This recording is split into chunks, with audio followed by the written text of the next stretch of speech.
ano na konting angat lang, hindi niya na, parang walang power, ganun. Kaya, ilang taon na po kayo, Lola? 69? Matanda po siya sa akin ng isang taon. Siya po ay 69 years old. At ilang beses na po kayong na-stroke?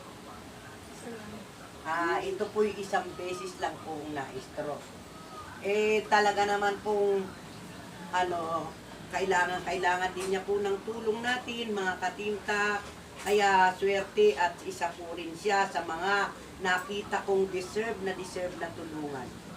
Na sa liksik ko po, na isa po siya sa badly needed na ng tulong kasi nag-iisa lang po siya sa bahay dito. May anak siyang 3, kaya lang may kanya-kanya ng pamilya at nakabukod naman po. Pumupunta lang daw po dito para dalawin siya sa gabi, tapos aalis na. Dahil may kanya-kanyang pamilya na rin. Bali, ang nangyayari, si Lula po lang ang mag-isa rito sa bahay na maliit. Siya lang po ang nakatira rito. Kaya sana po, na lang natin, maging proud na lang po tayo. Dahil ang mga nakikita po natin na mga tutulungan ay talagang deserve at lolang-lola na talaga. Na kagaya niya, di na makapaghanap buhay, na hindi niya magalaw ang kanyang kaliwang kamay, at na rin siya. Pag naglalakad po kayo, baldado din yung Hindi. Basta, nakakalakad naman. nakakalakad pero hindi na tulad ng dati na diretso. Laylay na rin yung isa. O nga po, katulad sa mga stroke, ang isang kaliwang paan niya at kaliwang kamay niya, talagang rin, apektado. Kaya sa mga nanonood po sa atin, ipagmalaki po natin na ang ating mga tinutulungan ay deserve na tulungan. Ipagmalaki po natin yan, mga katinta, dahil ako po ay sobrang masaya ang aking kalooban dahil itinuturo sa akin ni God ang mga dapat tulungan na talagang badly needed. Na kagaya niya, stroke na siya, mag-isa lang sa buhay dahil may kanya-kanya ng pamilya ang kanyang mga anak. Siyempre, priority ang pamilya at dinadalaw na lang siya rito ng mga anak niya.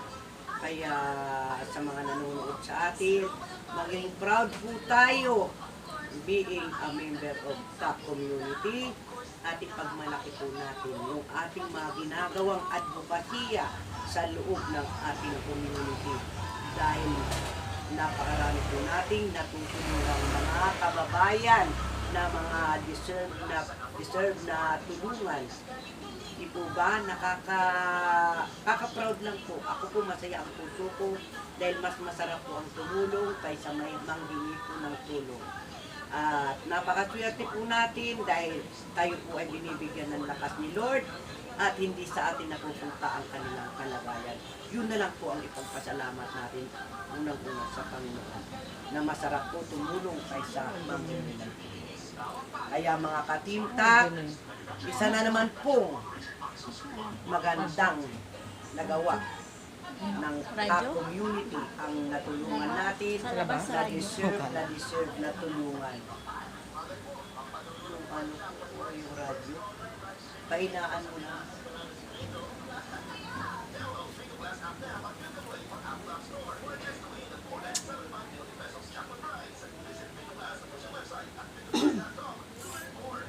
Yung pangalan ni nanay, tita?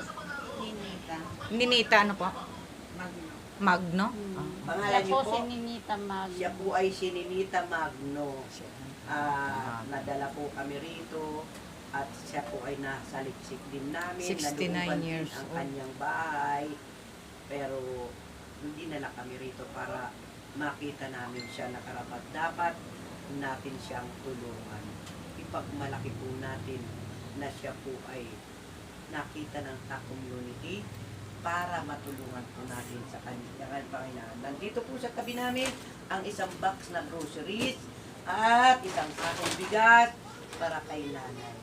Yan po ay malaking tulong na ang magagawa natin para sa kanya. Sana umaba pa ang kanyang buhay. Siya po ay 69 years old na At kailangan po natin ng mga prayers para lalo pang umaba ang kanyang buhay at bigyan pa siya ng lakas ng katawan ng ating Panginoon. Sa mga member, sponsors, big and small, supporters ng TAC community, maging proud po tayo na tayo po ay maraming natutulungan. Kaya wag na lang po tayo magpansin sa mga buzzers. Dito po tayo tumutok sa ating community at ipagmalaki po natin ang ating community dahil marami po tayong natutulungan. Yan po ay ipagmalaki po natin yan. At lalo na po, sa darating na August, mayroon po tayong TAC Entertainment. Yung TAC Entertainment po ay nakalagay naman sa aking YouTube, TAC Entertainment and Charity Foundation. Yung charity po, ito na nga po yung ginagawa natin, ang pagbigay ng tulong. Ang TAC Entertainment naman po, para magpasaya po ako sa inyo, ako po ay magkakaroon ng mga love team na magpapakilig sa inyo habang kayo sa malalayong lugar at nagtatrabaho, pakikiligin ko po kayo.